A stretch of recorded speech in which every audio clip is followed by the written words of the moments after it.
La semaine dernière, j'ai parlé de la guerre civile qui détruit l'Église en Europe et, par extension, dans le reste du monde. Ortega y Gasset, l'un des grands, peut-être le plus grand des philosophes espagnols contemporains, a dit que ce qui nous arrive est que nous ne savons pas ce qui nous arrive. Eh bien, en modifiant un peu l'expression du maître, je m'aventure à dire que ce qui nous arrive, c'est que nous ne savons pas pourquoi ce qui nous arrive, nous arrive. Baudelaire, l'un des grands écrivains français, parlait des fleurs du mal comme un élément nécessaire, indispensable, attractif pour que les fruits du mal soient produits. Je crois que nous devons parler des racines du mal, de ce qui se trouve au fond, de la cause. Parce que pour savoir pourquoi ce qui nous arrive, nous devons aller aux racines, découvrir la cause si nous voulons et si nous avons encore le temps de l'arrêter. Avant le concile, l'image prédominante utilisée dans l'Église était celle du corps mystique du Christ. Et elle a été définitivement sanctionnée par l'encyclique Mystici Corporis de Pie XII en 1943. C'était une image biblique, une image tirée de Saint Paul. Et dans cette image, deux choses étaient essentiellement claires. C'était l'union du Christ tête avec l'Église. Ceci était fondamental. Et aussi que c'était de cette tête du Christ, membre de l'Église, parce que c'était la tête de l'Église. C'est de cette tête que venait l'enseignement, un enseignement contenu dans la parole de Dieu et aussi dans la tradition, c'est-à-dire dans ces enseignements continus et cohérents que l'Église a donnés au cours de sa longue histoire, en prenant toujours comme point de référence la parole de Dieu, c'est-à-dire les enseignements de l'Ancien Testament et surtout les enseignements de Jésus-Christ. L'Église comme corps mystique du Christ a été le schéma, le modèle, le symbole représentatif de l'Église, je le répète, définitivement sanctionné par Pie XII en 1943. Mais cette image de l'Église comme corps mystique du Christ n'était pas très populaire auprès de certains, auprès de ceux qui essayaient de générer une nouvelle ecclésiologie au Concile Vatican II. Elle n'était pas très aimée et a été remplacée par une autre image biblique également, l'image de l'Église comme peuple de Dieu. L'Église en tant que peuple de Dieu mettait beaucoup plus en évidence que l'Église en tant que corps mystique du Christ. Elle mettait beaucoup plus en évidence l'égalité de tous les membres de l'Église. Une égalité qui surgit du sacrement du baptême. Nous sommes tous égaux devant Dieu notre Seigneur. Nous sommes tous égaux en droit. Nous sommes tous égaux en dignité. Nous sommes tous égaux par le baptême.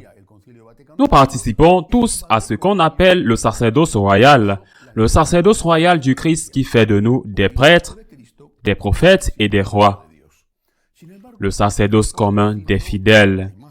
Eh bien, cette image du peuple de Dieu, une image qui effectivement se prêtait davantage à l'objectif que le Concile Vatican II voulait atteindre, et pourtant le Concile a gardé en usage les deux images de l'Église, corps mystique du Christ, Église, peuple de Dieu. Cependant, au post-concile, l'image de l'Église comme corps mystique du Christ a disparu et ne s'est plus utilisée. Je ne sais pas si c'est une des conséquences de ce qu'on appelle l'esprit du concile. Mais pratiquement personne ne se réfère à l'Église comme corps mystique du Christ. L'Église est le peuple de Dieu et elle est comprise, j'insiste, comme le groupe de ceux qui suivent Jésus-Christ. Je ne parle même pas du peuple du Christ, de ceux qui suivent Jésus, de ceux qui suivent Dieu et qui sont égaux en droit, égaux en dignité et qui sont aussi co-responsables de l'évangélisation de la mission d'évangélisation et aussi co-responsable d'une certaine manière selon la responsabilité de chacun. De la mission de gouverner. Bien, cela ne va pas plus loin. Maintenant, quelles sont les conséquences de cet abandon de l'image de l'Église comme corps mystique? Et quelles sont les conséquences de la prépondérance de l'utilisation presque exclusive de l'image de l'Église comme peuple de Dieu? Si l'image du corps mystique risquait, et cela était le cas, de produire une sorte de hiérarchie excessive, de considérer certains membres de l'Église comme supérieurs aux autres, il y avait une sorte de division. Pour utiliser un terme footballistique, en une première division, qui était celle des évêques et des prêtres, une deuxième division, qui serait celle des religieux, et une troisième division, qui serait celle des laïcs. Les laïcs étaient la troisième division de l'Église. Eh bien, c'était le risque qui était effectivement pris avec l'image de l'Église comme corps mystique du Christ. C'était un risque dans lequel, sans doute, plus d'un et plus de deux sont tombés. Mais cela avait l'attrait, l'avantage, l'identité, le Christ avec l'Église.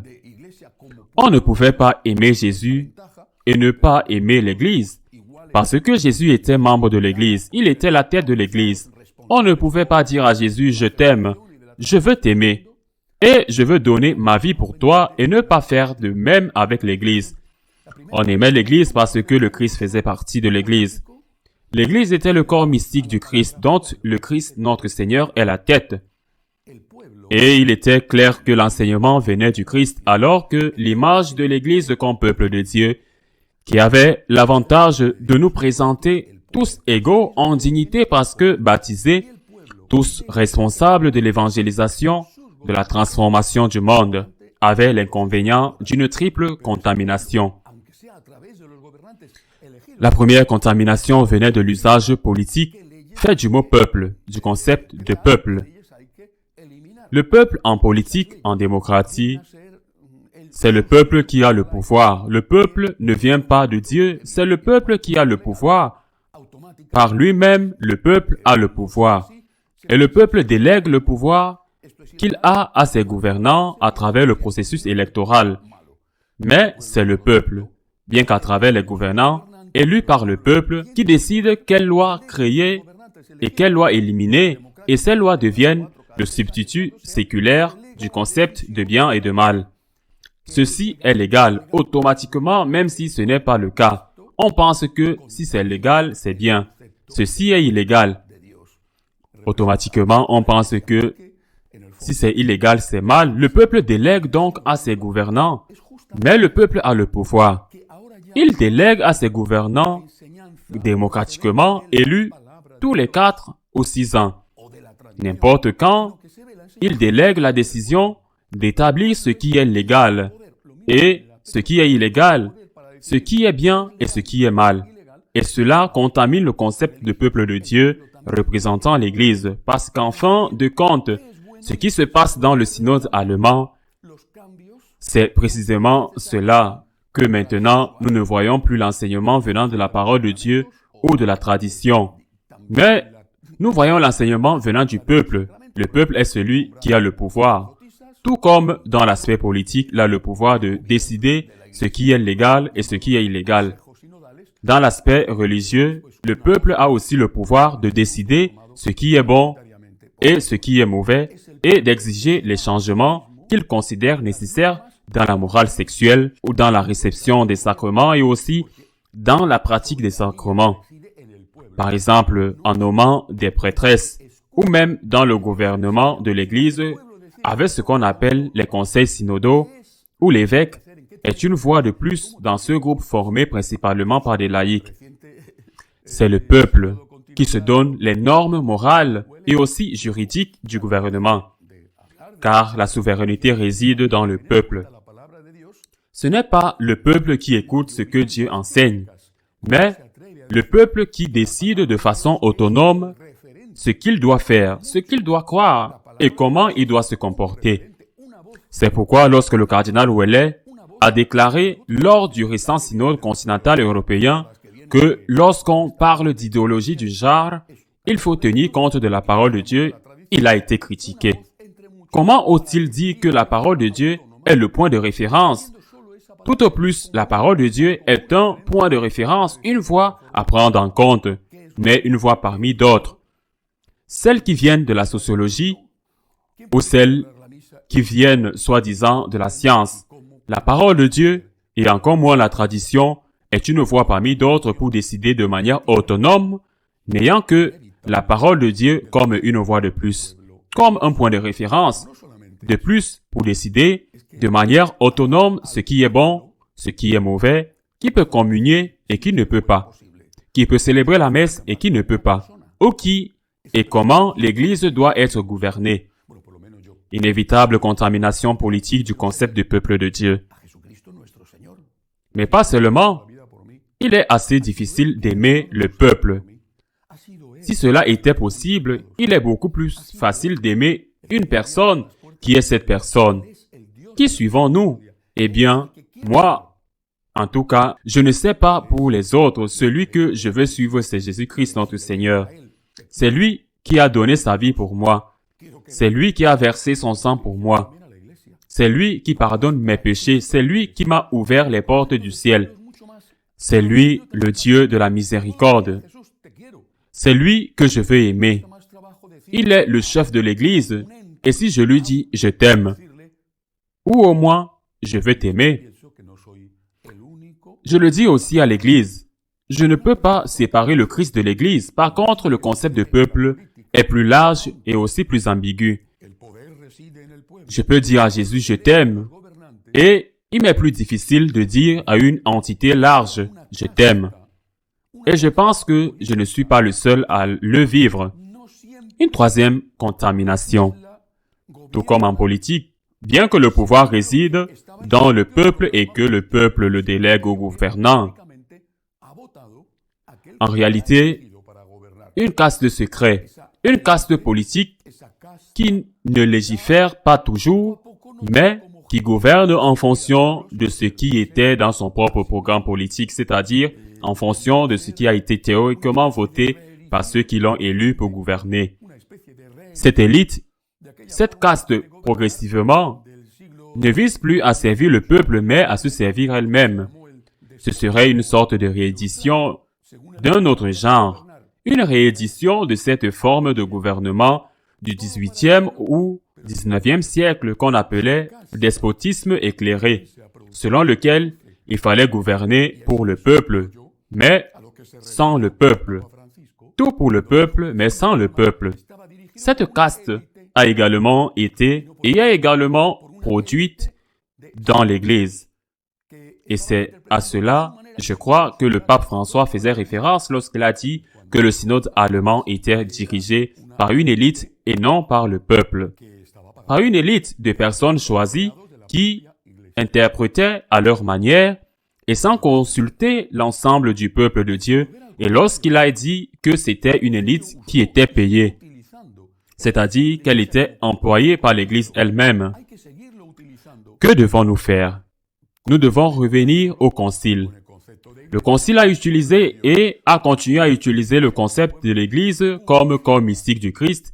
Nous devons continuer à l'utiliser en le complétant avec le concept de l'Église comme peuple de Dieu, parce que le concept de l'Église comme peuple de Dieu purifie ces déviations que le concept de l'Église comme corps mystique du Christ pourrait avoir, ou il pourrait y avoir une première, une deuxième et une troisième division.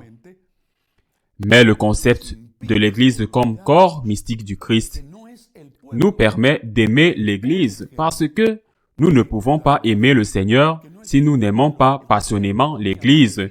Et il nous empêche d'oublier que ce n'est pas le peuple qui est à l'origine de la révélation, que ce n'est pas le peuple qui a l'autonomie de décider par lui-même sur la morale sexuelle, qui célèbre la messe, qui gouverne l'Église, fondamentalement de savoir si Dieu existe ou non, ou si Jésus-Christ est périmé, et cela signifie donc qu'il n'est pas Dieu. Voilà les racines du mal. Les racines du mal, c'est d'avoir oublié le concile et d'avoir fait une simplification de ce qui, en étant vrai, n'est pourtant qu'une demi-vérité et il est bien connu qu'il n'y a pas de pire mensonge que les demi-vérités. Chesterton, avec cet extraordinaire humour typique, disait « L'hérésie est une vérité qui est devenue folle ». C'est ce qui nous arrive. Il y a une vérité qui est une demi-vérité et qui est certainement vraie, mais qui n'est qu'une vérité qui est devenue folle. Ce sont les racines du mal et je ne sais pas si nous avons encore le temps de nous y attaquer avant que les racines ne produisent ces fleurs qui sont effectivement attrayantes et donnent naissance à des fruits qui sont terriblement toxiques. À la semaine prochaine, si Dieu le veut.